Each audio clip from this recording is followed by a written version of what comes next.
J'espère que vous allez bien. Alors aujourd'hui, on va faire un petit bilan car ça fait maintenant 8 mois que je suis végane et j'ai fait donc une prise de sang en début de mois, donc ça faisait 7 mois depuis la dernière, sachant que pour mon bypass, en fait, je dois faire une prise de sang tous les 6 mois, donc pour mes carences, et maintenant que je suis végane, il faut doublement vérifier. Donc du coup, j'ai reçu mes résultats qui sont très parlant, donc voilà, donc je garde cette petite partie pour la fin de la vidéo, ça fera une très belle conclusion. En attendant, je vais faire donc un petit bilan de ces 8 mois en tant que végane.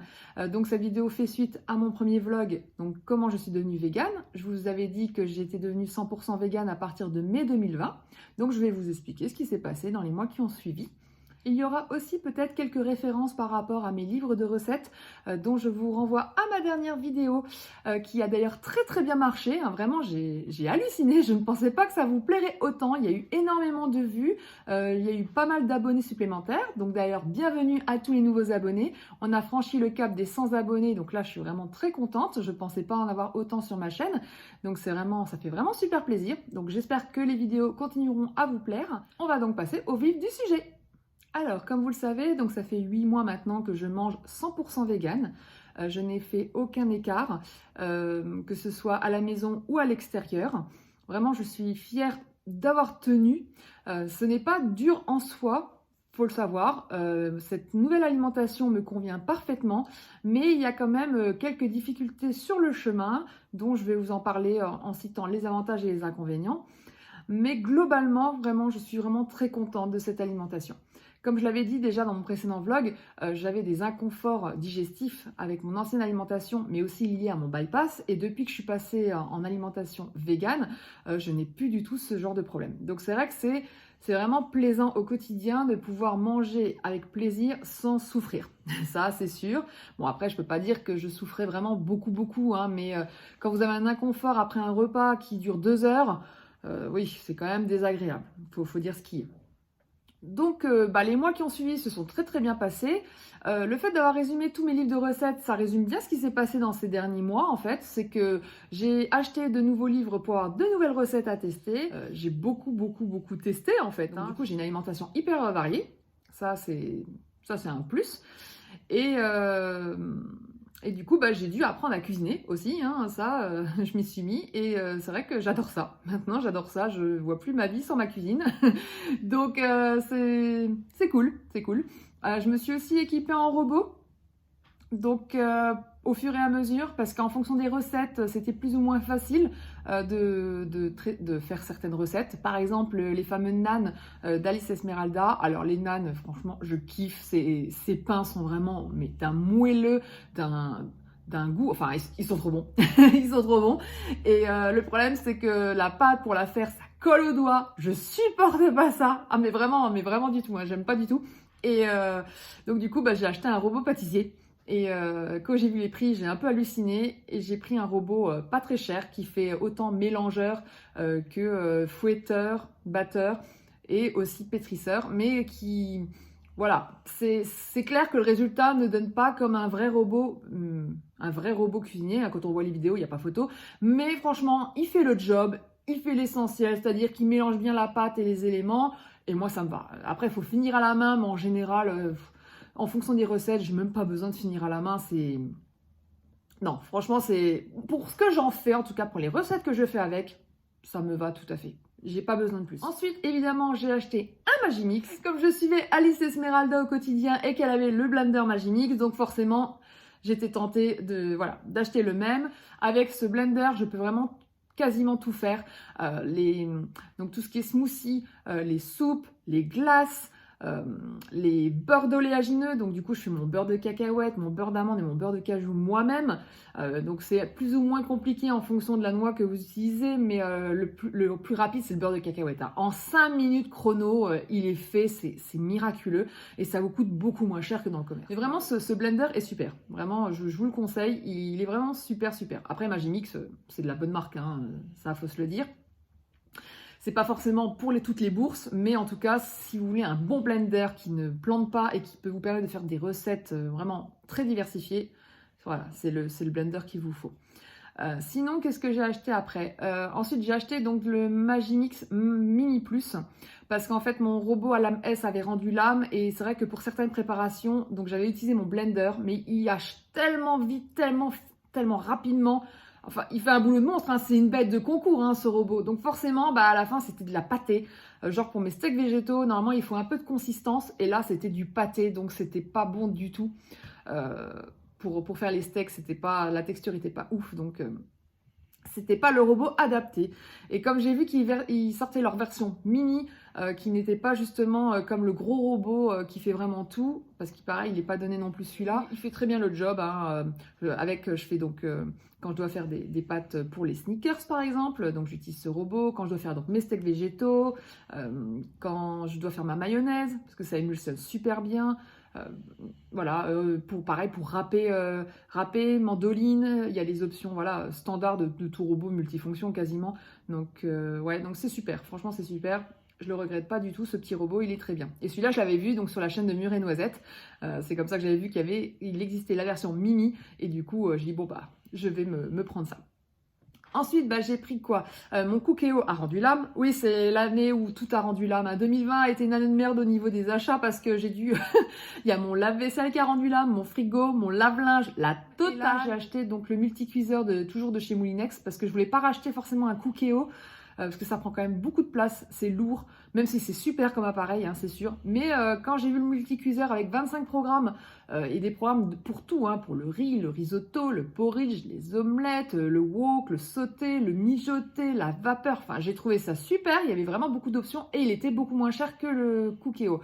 Donc voilà, au final, donc j'ai fait ça et je regrette pas mon achat. Alors certes, pour tout ce qui est cuisson à la vapeur, c'est plus long que le Cookéo. Genre mes pommes de terre avant, c'était en une demi-heure avec le Cookéo. Maintenant, avec le Moulinex, c'est 40 minutes. Mais voilà, je veux dire, c'est un peu plus long, mais ça fait son job et c'est tout ce qui compte pour moi. C'est le principal. Donc voilà pour mes principaux robots de cuisine, parce que je sais que c'était une question qu'on m'avait pas mal demandé, donc voilà, comme ça vous le savez aussi, hein, je vous en ai parlé. Donc c'est vrai que ces robots au quotidien sont d'une aide indispensable et je ne pourrais pas m'en passer. Maintenant, malheureusement, le robot qui m'intéresse, ce serait le Cook Expert de Magimix qui vaut plus de 1000 €. Mais voilà, vu le prix, on va s'abstenir. Et puis, j'ai tout ce qu'il faut pour l'instant. Mais c'est vrai qu'en fait, ce robot, si je m'étais plus renseignée au préalable, j'aurais mieux fait d'acheter celui-là, dans le sens où il fait tout. Tout est intégré. Il prend autant mon robot pâtissier que le robot hacheur, que le robot multicuiseur. Il fait tout. Il fait tout. Et ça... Voilà. Bon, après, au final, quand on comptabilise vraiment bout à bout tous mes robots, j'en ai eu pour moins de 500 €. Donc voilà, ça me revenait quand même moins cher que le Magimix, qui est, je crois, de mémoire à 1300 €, hein, au moins cher, que le Cook Expert. Donc du coup, voilà, financièrement, il n'y a pas photo. Mais c'est vrai qu'à terme, j'aimerais bien l'avoir celui-là, parce que vu tout ce qu'il fait, c'est un truc de ouf. On verra. Je pense que je me l'offrirai le jour où ma gazinière rendra l'âme. Parce que là, j'aurai pas le choix. Il faudra bien que j'ai quelque chose pour cuire mes aliments. Voilà. Bon, c'était la petite parenthèse robot ménager. Donc au final, j'ai pas chômé hein, pendant 8 mois. J'ai beaucoup cuisiné, beaucoup testé. Et voilà, la cuisine végane me convient toujours autant. J'ai encore plaisir à découvrir des nouvelles choses et je continue à en découvrir. Tous les jours, j'ai des nouveautés à tester. J'arrive pas à suivre tellement il y en a. Il n'y a pas assez d'heures en une journée pour tout tester. Et pas assez de repas pour tout manger. Donc voilà. Bon écoutez, on va faire un petit bilan avantages-inconvénients. Alors, les avantages, je l'ai dit, plus d'inconfort digestif. Donc là, de ce côté-là, moi, c'est gagnant à 100%. Je regrette pas du tout. Je l'ai dit aussi, j'ai beaucoup de plaisir à manger vegan. D'ailleurs, vous le voyez à mes photos en général. Hein, c'est limite, non, c'est du food porn, hein, on peut le dire. Hein. J'ai beaucoup de food porn dans mes photos. Ça n'empêche pas que malgré que je mange de manière assez grasses ou sucrées. Ça reste quand même des aliments bruts que je fais moi-même. Des choses quand même, la plupart des fois sont quand même super healthy. C'est pas toujours méga gras et méga sucré, hein, j'alterne.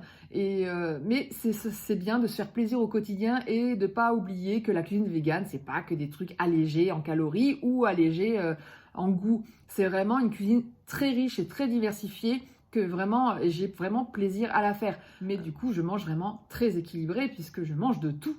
De tout, j'alterne tout le temps les aliments, que ce soit le riz, les pâtes, le boulgour, les légumineuses, le tofu, le tempeh, le seitan, les simili. Vraiment, j'alterne. Je ne mange jamais la même chose. C'est très rare que je mange 2 fois la même chose, sauf qu'il y a des restes. Donc là, je mange 2 fois la même chose, mais sinon, c'est très rare, je change tout le temps.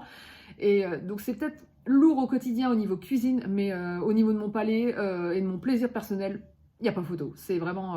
C'est sûr que là, pour l'instant, je ne travaille pas, donc c'est facile pour moi de cuisiner au quotidien. Ça va être une autre paire de manches quand je vais reprendre le boulot. D'ailleurs, j'en profite pour vous l'annoncer. J'ai retrouvé un travail, donc je suis contente. Je recommence à travailler le 8 février. Mais je ne sais pas comment je vais faire encore pour m'organiser. Alors, meal prep, ça c'est sûr, je vais y avoir droit. Hein, je vais devoir me retaper les meal prep que je faisais avant. Mais c'est vrai que ça va me faire tout bizarre de plus cuisiner au quotidien. Mais c'est un bon challenge.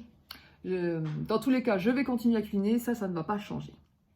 Sinon, autre avantage non négligeable, c'est que la cuisine est devenue une passion. Ce qui n'était pas du tout le cas avant, puisque je ne cuisinais quasiment jamais, je n'aimais pas ça. Mais bon, heureusement qu'il y a le lave-vaisselle. Ça, c'est sûr, parce que quand je vois mon évier se remplir à la vitesse grand V, je fais 2 machines à laver par jour. Par jour, c'est énorme. Bon, après, je mets tout dedans, hein, les casseroles, les poêles, donc forcément, ça se remplit très vite. Mais 2 par jour, voire le week-end, des fois, ça monte à 3. J'ai l'impression de passer ma journée à ça, vider et remplir le lave-vaisselle. Je vous assure, j'ai plus l'impression de faire ça que de cuisiner au final. Donc heureusement, je m'y suis vite habituée parce que ça peut vite devenir saoulant, ça c'est sûr. Mais voilà, c'est le prix à payer pour avoir une bouffe géniale au quotidien à la maison. Voilà, on passe aux inconvénients. Alors les inconvénients, j'en ai déjà un peu évoqué avant, c'est de manger dehors. Manger dehors parce que c'est pas toujours évident. Des options végétariennes, il y en a partout, mais alors des options véganes, poi yo yo. Alors il y a des choses qui peuvent, si c'est juste du fromage rajouté, vous avez juste à l'enlever. Mais quand c'est carrément les sauces qui contiennent de la crème ou autre, c'est assez galère. C'est assez galère, je l'avoue. Je ne pensais pas que c'était aussi galère de manger vegan dehors. Et à chaque fois, j'ai essayé de voir les cartes à l'avance pour voir qu'est-ce que je pourrais manger. Alors le problème, c'est que vous avez toujours quand même une option possible, mais le choix est vite restreint. Vous avez 1 ou 2 options, voire 3, mais pas plus. Pas plus. Donc c'est vrai qu'il faut vraiment avoir envie de manger ça à ce moment-là. Donc du coup, j'ai choisi le resto en fonction justement de leur repas en disant tiens, je mangerai bien ça, donc on peut aller là. Enfin voilà, globalement, vous avez toujours des options quand même véganes, mais je pointe le fait que vous n'avez pas beaucoup d'options et que du coup, c'est un peu dur de s'alimenter quand même à l'extérieur. Parce que vous avez quand même, comme je vous dis, en mode végétarien, il n'y a pas de souci. Mais alors par contre, en mode vegan, comme vous n'avez pas les œufs, le lait, le fromage, ça complique la tâche. Ça, faut pas se mentir, ça complique la tâche. Sinon, toujours dans le thème des repas, manger en famille, ça aussi c'est un inconvénient parce que il faut penser à ramener sa nourriture. Alors, ça me dérange pas en soi hein, de ramener ma propre nourriture, c'est juste que du coup, quand on est invité, il faut se dire qu'est-ce que je vais emmener, qu'est-ce que je vais faire comme plat, qu'est-ce que je vais pouvoir réchauffer au micro-ondes. C'est vrai que ça, c'est des questions qu'il faut se poser, qu'avant on ne se posait pas. Surtout que le repas familial, c'est toujours convivial, donc voilà, je ne me vois pas ne pas manger ou autre, donc forcément je ramène. Et comme je sais par exemple que les grands-parents d'Anthony, eux, ils nous font toujours apéritif, entrée, plat, fromage, dessert. Voilà, pareil, je vais pas ramener juste un plat et après m'ennuyer pendant toutes les plats. Donc ce que j'avais fait ce jour-là, c'est que je m'étais ramené un petit peu de tout, mon petit apéro, ma petite entrée, mon petit plat. Bon, j'avais pas pris de fromage parce que ça c'était pas grave, et mon petit dessert. Donc comme ça, je me suis pas sentie lésée.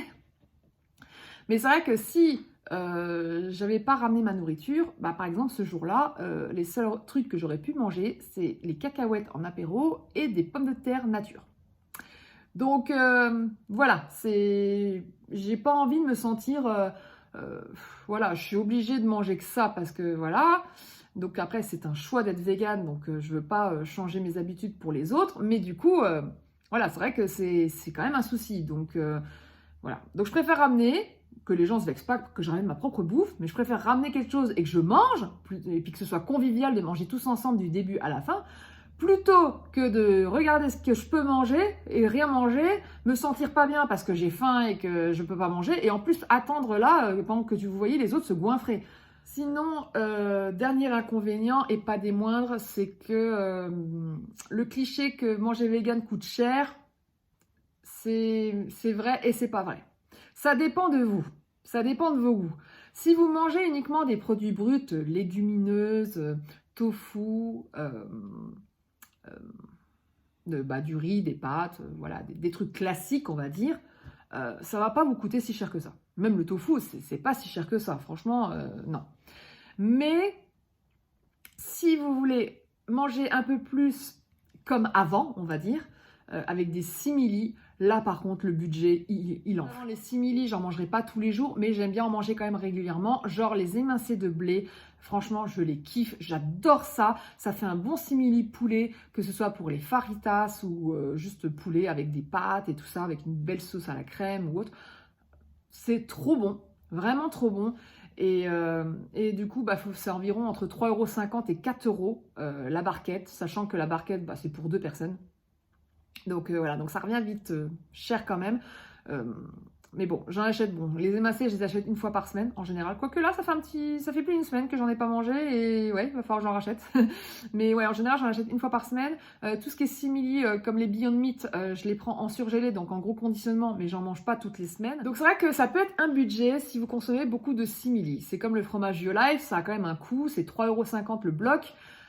C'est plus cher donc que du gruyère ou du fromage normal, mais après voilà, pareil, j'essaie d'y aller avec parcimonie, j'en achète pas mal, mais ça me dure quand même assez longtemps. Donc mon budget de bouffe, il faut se l'avouer, il a explosé depuis que je suis végane, mais c'est pas forcément à cause des simili, même si j'en achète, parce que j'essaie de me contenir quand même sur les simili, c'est surtout le fait que je fais tellement de recettes variées et diversifiées que du coup il me faut beaucoup d'ingrédients dans mes placards. Donc si vous l'avez pas encore vu, je vous invite à regarder mon placard tour dans cette vidéo qui vous montre vraiment ce que j'ai, et encore ça a réduit et ça a réaugmenté depuis. Mais voilà, globalement vous avez l'essentiel de ce que j'ai dans mes placards. Voilà, j'ai vraiment beaucoup de choses diversifiées, donc ce qui fait que forcément ça a eu un coût au départ. Maintenant aujourd'hui j'achète que ce qui me manque. Mais c'est vrai que là, j'essaie de changer d'organisation. En plus, je suis passée en tout bio quasiment. Parce qu'en fait, comme la plupart des produits véganes sont bio, donc j'ai alterné forcément entre le bio et le non bio. Mais bon, à force de me renseigner, de voir quand même les choses qu'il y a, je me dis sur des ingrédients que j'utilise quand même au quotidien, genre le sirop d'érable, l'huile d'olive. C'est vrai que toutes ces choses, c'est des choses que j'utilise quotidiennement, et je me dis, purée, si je mange du non bio au quotidien, c'est pas bon pour la santé, vu tout ce qu'il y a dedans.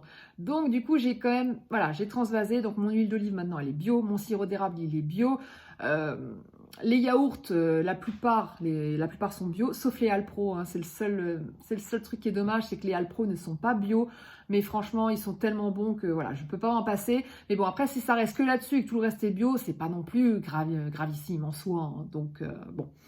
Donc voilà. Et ce qui fait que forcément, en fait, quand j'ai commencé à faire des économies, le fait de remanger bio, du coup, mon budget, est le même finalement. Donc ça n'a pas augmenté, mais ça n'a pas baissé.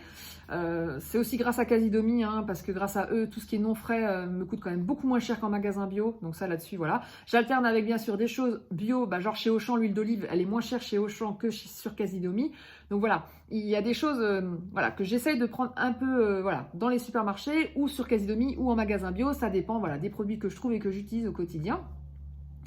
Maintenant, à l'heure actuelle, j'essaie de m'organiser autrement. J'essaye de faire plutôt les recettes en fonction de ce qu'il y a dans mes placards. J'ai trouvé des recettes en fonction de ce que j'ai et je complète juste avec 2-3 trucs. Genre, soit c'est juste un légume qui me manque ou voilà. Donc ça, j'achète au quotidien. C'est pas gênant en soi. Mais j'essaye encore de réduire drastiquement mon budget. J'espère y arriver parce que là, pour l'instant, je fais le double de ce que je voudrais. Et donc, j'aimerais réduire voilà, drastiquement mon budget bouffe. Maintenant, on va passer au vif du sujet, qui est le vrai bilan de mes 8 mois de véganisme, qui est ma prise de sang. Alors, là, j'ai mon ordinateur, vous ne le voyez pas, mais il est là. Donc du coup, je vais regarder mes résultats et vous les commenter en temps réel. Alors, on commence par la glycémie, donc qui est le taux de sucre dans le sang. Alors, j'ai la valeur au mois de mai quand j'ai fait ma prise de sang et la valeur donc de ce mois-ci. Ça n'a pas changé. C'est identique. Bon, bah c'est très bien. Ensuite, on passe à tout ce qui est sodium, potassium, albumine, magnésium, phosphore, calcium. Donc les choses importantes qu'on trouve un peu partout dans l'alimentation. Alors, si je regarde les taux, donc le sodium, il est identique, le potassium, il est identique, le magnésium, il est identique, le calcium, il est identique. Bon, à 2-3 grammes près, hein, mais quasi identique. Ok, pas de souci. Ensuite, la vitamine D. Alors, la vitamine D, identique. Bon, alors il faut savoir que pour mon bypass, je suis supplémentée déjà en vitamine D. Déjà par la zinc que je prends tous les jours et qui contient de la vitamine D. Et j'ai aussi des ampoules de vitamine D à boire. Donc du coup, elle n'a pas bougé, donc malgré les supplémentations. Alors vous allez me dire, c'est normal vu que je suis supplémentée. Bah oui et non, parce qu'avant j'étais supplémentée avec mon bypass et j'avais le même taux, puisque le taux du mois de mai est le même que celui que j'ai maintenant. Donc ça veut dire que malgré mon alimentation végane, il n'y a pas eu une baisse de vitamine D. Elle est toujours identique, donc ça veut dire que j'ai quand même, avec la nourriture, avec l'alimentation que j'ai, la vitamine D en quantité comme il faut. Alors ensuite, le fer, bah écoutez, c'est tout bon. Bon après, j'ai pas d'antériorité à 6 mois, parce que c'est vrai que le fer n'a pas été contrôlé, c'était il y a 1 an. Et c'est vrai que j'ai pas ma prise de sang d'il y a 1 an, il faudrait que je la regarde. Mais bon, en tout cas, on est vachement bien dans les normes, donc il n'y a pas de souci. La vitamine B12, haha. Donc celle-ci a un petit peu baissé, un petit peu, mais pas de beaucoup. Donc je suis toujours bien dans les normes, donc ça, il n'y a pas de problème. Après, est-ce que c'est le véganisme qui a fait ça? Donc là, je sais pas, j'en parlerai avec mon médecin, mais bon, je suis toujours dans les normes, ce qui est le principal, et je veille toujours à consommer quand même des aliments qui sont riches en B12. Par exemple, il y a certains laits maintenant qui sont enrichis en vitamine B12, hein, c'est récent, et sinon, bah, mes Alpro, ils sont riches en B12 dedans, donc du coup, je continue à les consommer aussi pour ça, parce qu'ils sont très bons comme yaourt. Voilà, j'ai toujours ma supplémentation en plus. Bon, voilà, à surveiller de toute façon. Mais voilà, en tout cas, le taux, même s'il a un peu baissé, il est toujours bien dans les normes. Donc, il n'y a pas de souci à se faire. Alors ensuite, donc les folates, par contre, ils ont un petit peu baissé. Mais bon, pas de grand-chose. Hein, on est quand même pareil, toujours bien dans les normes. Mais pareil pour les folates, je sais qu'il y a certains aliments spécifiques à consommer. Donc pour le folate, vous voyez, si je ne sais pas ce qu'il y en contient, eh ben, je vais chercher le livre d'Alice et dedans je lis. Donc les folates, il y en a dans les graines de tournesol, le persil, les lentilles, l'avocat, la betterave et la noix. Bon, bah écoutez, les graines de tournesol, c'est vrai que j'en mange pas suffisamment. Il y en avait dans mon granola, mais en ce moment, les granolas que je consomme, il n'y a pas de graines de tournesol. Le persil, c'est pas une épice que j'utilise au quotidien. Bon, j'en ai eu là, j'en ai utilisé ce midi, mais sinon, voilà. Les lentilles, c'est vrai que j'en mange pas suffisamment, je devrais en manger plus souvent. D'ailleurs, il y a pas mal de recettes qui m'intéressent avec des lentilles, donc il va falloir que je reteste ça. L'avocat, par contre, maintenant que j'aime ça, bah, c'est vrai que j'en mange assez régulièrement, hein, donc ça c'est cool. La betterave, j'ai jamais aimé ça, mais bon, pareil, on va essayer de s'y mettre, surtout que je peux les mettre dans des boulettes ou dans des steaks végétaux, donc c'est vrai que c'est toujours ça de gagner. Et les noix, bah les noix par contre ça va, je consomme très régulièrement des noix, donc ça c'est pas de souci. Mais voilà ce que je peux faire pour augmenter donc mes folates.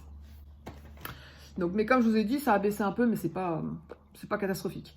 Ensuite, alors, c'est là ce que je trouve le plus intéressant sur ma prise de sang. C'est tout ce qui concerne le gras, donc les triglycérides et le cholestérol. Alors là, j'ai été surprise de voir mes résultats parce que tout était dans les normes, hein. J'ai jamais eu de cholestérol. Enfin, oui, non, j'ai jamais eu de cholestérol. Et les triglycérides, une fois, ils ont dépassé les normes parce que j'avais vraiment mangé vachement gras et tout. J'ai réduit un peu ma consommation et c'était revenu dans les normes. Mais, ce qu'il faut savoir, c'est que même si tout est normal, là, on note quand même que les triglycérides ont baissé. Donc, je suis vachement bien, vraiment bien. Et faut savoir que les triglycérides, c'est vraiment le gros gras. Et quand vous voyez mon alimentation, à première vue, vous avez l'impression que je mange beaucoup de gras et beaucoup de sucre. Ce qui n'est pas faux. Mais je mange la plupart du temps du bon gras. Et c'est ça qu'il ne faut pas oublier. Et c'est ça qui est hyper important. Et les résultats le prouvent. Le fait que mes triglycérides ont baissé, ça veut dire que mon alimentation n'est pas si grasse que ça. Parce que sinon, il aurait explosé. Pareil pour le cholestérol. Donc vous avez le cholestérol total, l'HDL et le LDL. Alors pour ceux qui ne savent pas, le cholestérol total, en fait, c'est un pourcentage, c'est un rapport entre le HDL et le LDL. Donc s'il y en a un des deux qui est plus élevé que l'autre, ça peut vous donner du cholestérol, mais ce cholestérol est quand même à analyser si c'est du bon ou du mauvais. Et ça, c'est justement la suite qui vous le donne. Le HDL cholestérol, c'est le bon cholestérol. Donc celui-là, s'il est élevé, c'est très bien. En général, pour la plupart des gens, il est en dessous des normes. On n'a pas assez de bon cholestérol parce qu'on ne mange pas les ingrédients qu'il faudrait pour ça. Et pour le LDL, donc qui est le mauvais cholestérol, la même chose, si vous mangez du cholestérol standard que vous trouvez dans les produits transformés, ce genre de choses par exemple, forcément le LDL va augmenter. Vous pouvez ne pas avoir de cholestérol quand même parce qu'il est quand même dans les normes, mais vous verrez que son taux est plus élevé que le bon cholestérol. Alors, verdict pour moi, qu'est-ce que ça donne? Eh ben, ce que ça donne, c'est que, donc pour le LDL, il a baissé. Donc le mauvais cholestérol a baissé. Bon, pas de beaucoup, mais il a baissé. Et par contre, là, j'ai eu la surprise de voir que mon bon cholestérol a augmenté. Et ça, c'est cool parce que j'ai jamais réussi à être au-dessus des normes. C'était très difficile. Et là, je suis au-dessus des normes. Pour vous dire, il faudrait dépasser 0,45 g par litre. Et là, je suis à 0,53 g par litre. Donc, ce qui est très bien. Je suis vraiment contente. Parce qu'au final, le gras que j'apporte à mon organisme, c'est du bon gras. C'est du bon cholestérol. Donc, sûrement lié au fait, les oléagineux qui apportent de très bons lipides. Les bons oméga 3, que ce soit dans les huiles que j'utilise, dans l'avocat. Ou aussi, qu'est-ce qu'il y a d'autre? Dans les margarines, tout simplement. Parce qu'avant, je mangeais du beurre. Maintenant, c'est de la margarine que je mange. Et la margarine végétale, en fonction de celle que vous utilisez, elle est très bonne. Parce que vous avez sans huile de palme, vous avez riche en oméga 3, etc., etc. Donc le verdict, il est très bon. C'est que l'alimentation végane m'a donné du bon cholestérol et m'a fait baisser le mauvais. Donc voilà, c'est tout bénef. Et pareil pour les triglycérides, malgré mon alimentation où je mange beaucoup de gâteaux, de chocolat, vraiment des trucs gras, voilà, donc des burgers food porn, etc. Eh ben non, mes triglycérides ont baissé, preuve que mon alimentation n'est pas si grasse que ça, qu'elle est même healthy en fait. Voilà, j'alterne bien sûr avec de la bouffe bien grasse, mais globalement, sur le long terme, c'est ça qu'il faut se dire, c'est que je peux me permettre de me faire plaisir parce que mon alimentation est tellement diversifiée, que du coup, c'est nickel. C'est nickel. Donc voilà. Et sinon, est-ce qu'il y a d'autres choses à annoncer? Non, on en est à la fin. Après, il y avait le zinc parce que j'ai souvent eu des carences en zinc, donc pareil, à vérifier. Et là, pareil, non. Contrairement, ça a même augmenté. Mon zinc a augmenté, donc je consomme suffisamment de zinc. Donc c'est nickel. Écoutez, verdict, conclusion. Tout va bien. Ma prise de sang est super. Bon, peut-être juste la B12 à faire attention parce que je devrais peut-être faire une supplémentation complémentaire vu que je suis déjà supplémentée pour mon bypass. Mais voilà, à discuter avec le médecin. Mais bon, en tout cas, le taux n'est pas dramatique. Comme je vous l'ai dit, il y a eu une légère baisse, mais c'est pas dramatique. Et voilà, et je suis toujours bien dans les normes hautes. Donc voilà, pas de souci. Donc au final, moi, tout ce que je retiens, c'est que c'est que du positif. Voilà, à part, comme je vous ai dit, les quelques inconvénients que je vous ai listés. Mais bon, la plupart des inconvénients, genre manger à l'extérieur, ça commence à évoluer grandement à ce niveau-là. Entre les restaurants véganes qui ouvrent et les options qui commencent à s'ouvrir. En 8 mois, franchement, j'ai déjà vu l'évolution. J'ai vu l'évolution et je trouve ça cool. Parce que quand je pense aux véganes qui ont commencé il y a plusieurs années, voire il y a très très longtemps, ils n'avaient pas beaucoup d'options et là, ça devait être galère. Alors qu'aujourd'hui, je trouve que devenir végane à l'heure actuelle, c'est vachement plus facile. Beaucoup plus facile. Entre les livres qu'on peut vous proposer, donc tous les articles d'information sur le véganisme que vous pouvez trouver sur Internet, tout ce qu'on trouve dans les supermarchés ou dans les magasins bio, vraiment aujourd'hui, voilà, devenir végane, c'est quand même relativement facile. Comme je vous ai dit, moi je le suis devenue en moins d'un mois. Je pensais pas que ça se ferait aussi rapidement, mais en fait non, quand vous suivez un guide, ça va tout seul. Voilà, Alice Esmeralda a été mon guide personnel et vraiment je ne regrette pas.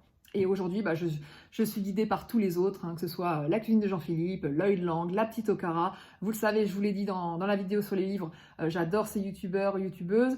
Je les suis au quotidien et ils apportent encore des nouveautés tout le temps. Donc voilà, donc je ne pense pas m'ennuyer ou en avoir marre un jour de la cuisine végane parce que justement, c'est hyper varié, hyper diversifié. Et je crois même bien plus que le fait d'être omnivore, bien plus. Voilà, j'espère que cette vidéo vous a plu. Si c'est le cas, n'hésitez pas à liker, à commenter ou à vous abonner si ce n'est pas encore fait. Ça aide beaucoup pour le référencement de la chaîne sur YouTube. Sur ce, je vous souhaite une excellente fin de journée et je vous dis à très vite pour une prochaine vidéo. Ciao!